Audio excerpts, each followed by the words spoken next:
Score more for less with our NK News Shop discount campaign. Ready to upgrade your wardrobe with some unique flair? At the NK News Shop, podcast listeners buying any 2 items from our t-shirt or hoodie collections will snag their third for half off. Whether you're eyeing our North Korea-themed gear for yourself or as gifts, now is the perfect time to act. Don't miss out. Head to shop.nknews.org and make the most of this limited time offer. That's shop.nknews.org.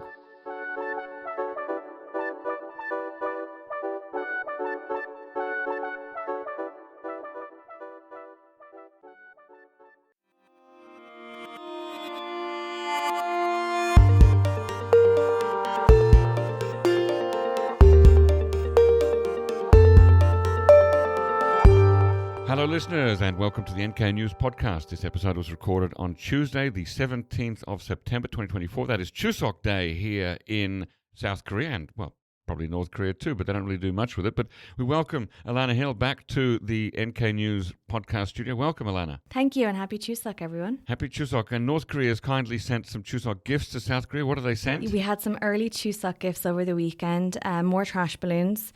Not so successful, it seems. The JCS had spotted about 50 on Saturday, but only 10 actually made it to South Korea. And then on Sunday, they spotted another 120, but only 40 fell in the south. So, yeah, still sending them, still causing problems. One of them caused another fire, I believe in a warehouse again or a building. How does that work? I'm not sure. So the balloons actually fall because they've got detonators in them. And so I don't know if it's been confirmed, but I think they believe that what happened was one of these detonators sparked a fire in a warehouse. So, yeah, you know, we joke about these trash balloons, but they do have the potential to cause serious damage, and especially if they over fall on someone's head, exactly, and or a house, or over. And one balloon has fallen on someone and injured them. I believe they had an arm injury or something. Goodness. But yeah, over Chuseok weekend, you know, the busiest time of year, traffic is crazy, but no, nothing has impacted Chuseok traffic. So wow, okay, so keep an eye out for those. We haven't seen any yet around here, so perhaps they haven't been, you know, sending them to our coordinates. Now, our fabulous managing editor Brian, when he was an avid climber, I believe it was last weekend, he spotted someone he was out climbing. So check out the video. We posted it on our website and also on our social media. A really cool video. Fantastic. So, okay. Yeah. All right, so where to from here? What should we go to next? I'm going to have to refrain from speed talking for the entire podcast, but we just have so much to cover. So I've tried to narrow it down as best as I could, but I think we should start probably with one of the most important stories of the last week, which was the state media photos of Kim Jong Un at a uranium enrichment facility. Okay. So we know about Yongbyon, this facility that we've known about for a while now. Yeah. But these new photos likely confirm the existence of this second enrichment facility for the first time. So these photos that were published, analysis that NK Pro has done, and that the open source team at the James Martin Centre for Non-Proliferation Studies at the Middlebury Institute, over in Monterey. Yeah, they believe that this is Kangsan, is what they think where they think that this new site is. So yeah, it's interesting development. And that is, are they? What do we have? Pictures of centrifuges or something? Centrifuges, yeah. And so they had. Analysis had shown before that this facility had undergone expansion work. So what these new photos have shown is that the new facility could significantly enhance North Korea's ability to produce fissile material and, maybe change estimates that we've seen in the past and make estimates bigger, basically. Right, so they could make more nuclear-tipped weapons to threaten South Korea and the United States and Japan with. Okay. Yes, exactly. So in the days since that revelation, we've had some great analyses, one by Jungmin, Junhan, Shreyas, basically about what message this visit sends. And, one expert was even suggesting this could serve as stand-in for the DPRK's 7th nuclear test. Some analysts that's interesting. Yeah, some analysts are suggesting that it's showing that Russia is actually helping North Korea with the technologies they need for these centrifuges.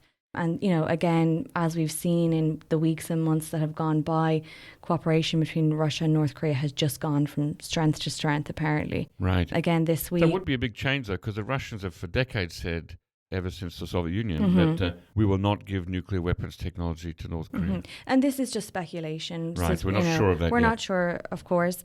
But again, this week we saw Sergei Shoigu, who was the previous defense minister and is now the secretary of the Security Council, I believe. So he arrived in North Korea. He met with Kim Jong Un for discussions on implementing the pact that Kim and Putin signed earlier this year.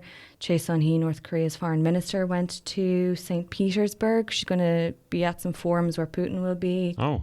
So yeah, just, this ongoing cooperation. And then again, over the weekend, you have Ukraine's military intelligence chief come out and say that North Korean's shipments of weapons to Russia is the worst problem that Ukraine is facing at the moment.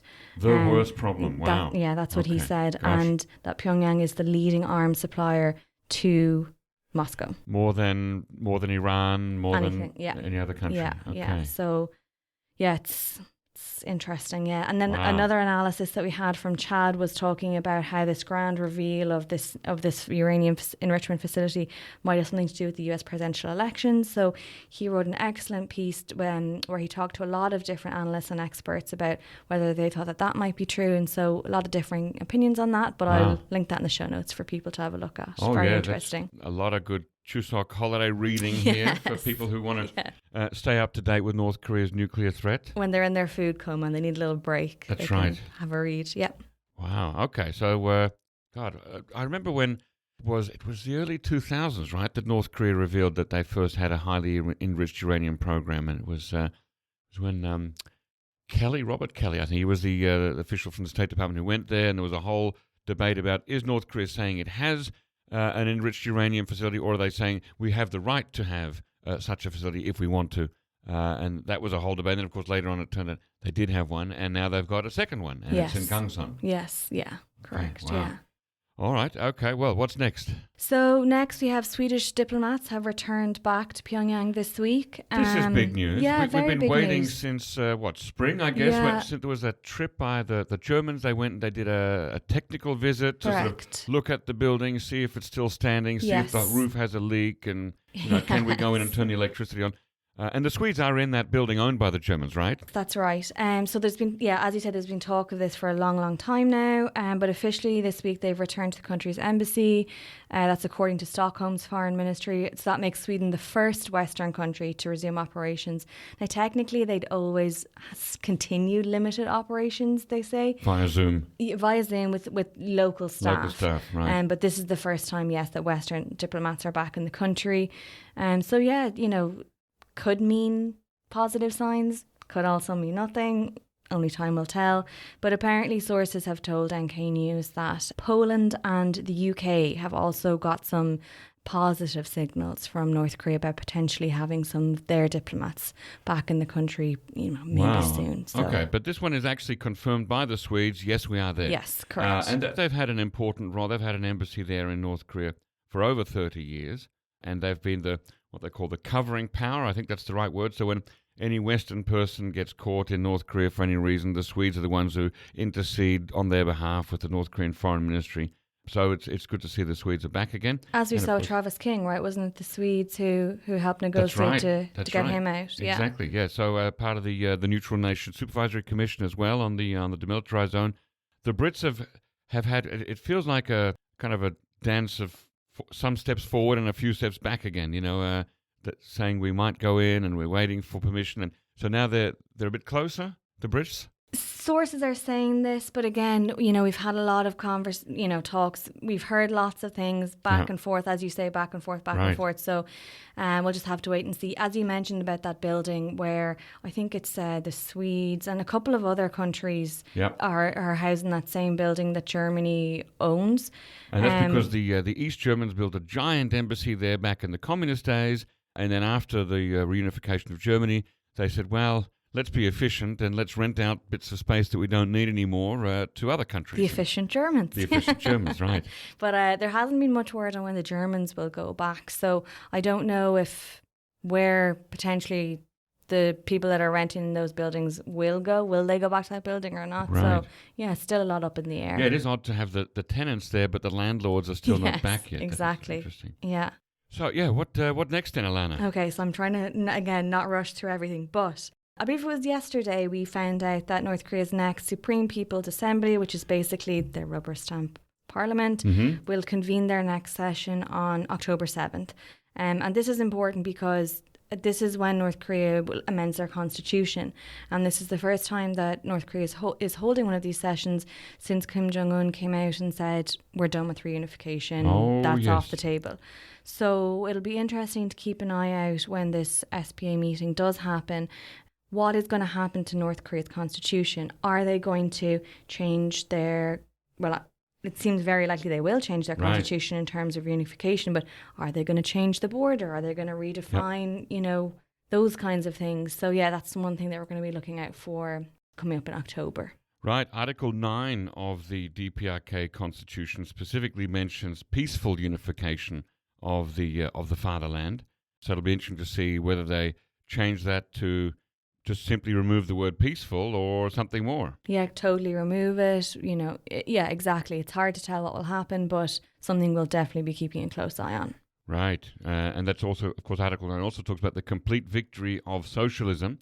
So let's see where that goes. Now, of course, there are a lot of scholars who say that the constitution, in terms of actual running of North Korea on a day-to-day basis, it's not that important. It's not as important as, for example, a document called the 10 Principles of Establishing a Monolithic Leadership Ideology, which is something that every North Korean adult has to memorize and measure themselves against in their weekly self-criticism sessions. But the Constitution is still important for external messaging to the rest of the world. And does that document speak about reunification at all? The 10 Principles also mentions unification a couple of times, mainly in the preamble, but also in, I think, the first or the second of the principles. So that was last revised in 2021, and before that in 2013. So it would be quite quick to have another one. But since it's a document that every North Korean has to read and memorize, they may be interested in reviewing that document and making some amendments too. Absolutely, yeah. We'll just have to wait and see. Wow, okay. And one more thing we've got time for. Okay, a final quick one I want to finish up on because it's so interesting. And our satellite sleuths in the office did a great job. Our eye in the sky, Collins Werko. And Miss Jungmin Kim actually spotted this one. So yeah, it was really interesting. State media photos again showed all these pictures of Kim Jong Un observing this special forces training session. So we had all these soldiers in this classroom, eyes forward looking at all this satellite imagery, and Jungmin and Colin were able to identify that what they were looking at was South Korea's Army Strategic Missile Command, which is this site located in Wonju in Gangwon province. Oh, that's where the missile command is. Yes, so that's what they were able to say that they were looking at and training to basically infiltrate. Right. And so they were able to look at all these kind of blurred satellite images, and they did a really, really good job. And some of the satellite imagery was actually outdated. But yeah, I would really recommend everyone, I'll leave that one again in the show notes and have a quick look at and read through that one because it's great. It's very interesting. Yeah, that is very interesting. It's always fun to see what you can see in the background on a North Korean computer screen or a North Korean whiteboard or a North Korean map or something like that. And what they've matched. They've literally matched like 2 poles on a road. It's fantastic. They're amazing. Geolocation. I'm always in awe of their skills.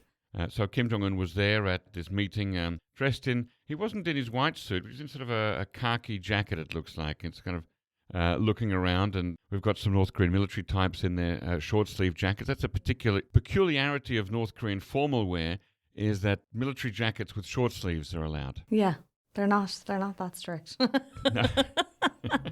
All right, well, thank you very much, Alannah, for coming on the NK News podcast for this special Chuseok episode. We're going to get this one out for the people in the next few hours. Yes, absolutely. Thank you, Jacco. Thank you. See you again soon.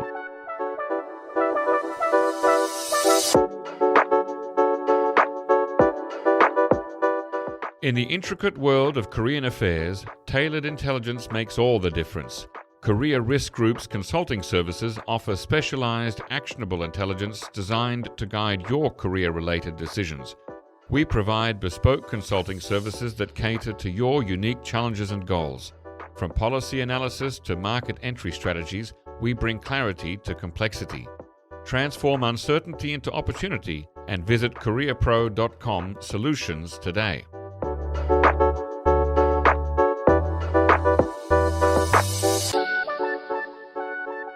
Ladies and gentlemen, that brings us to the end of our podcast episode for today. Our thanks go to Brian Betts and Alannah Hill for facilitating this episode, And to our post-recording producer genius, Gabby Magnuson, who cuts out all the extraneous noises, awkward silences, bodily functions, and fixes the audio levels. Thank you, and listen again next time.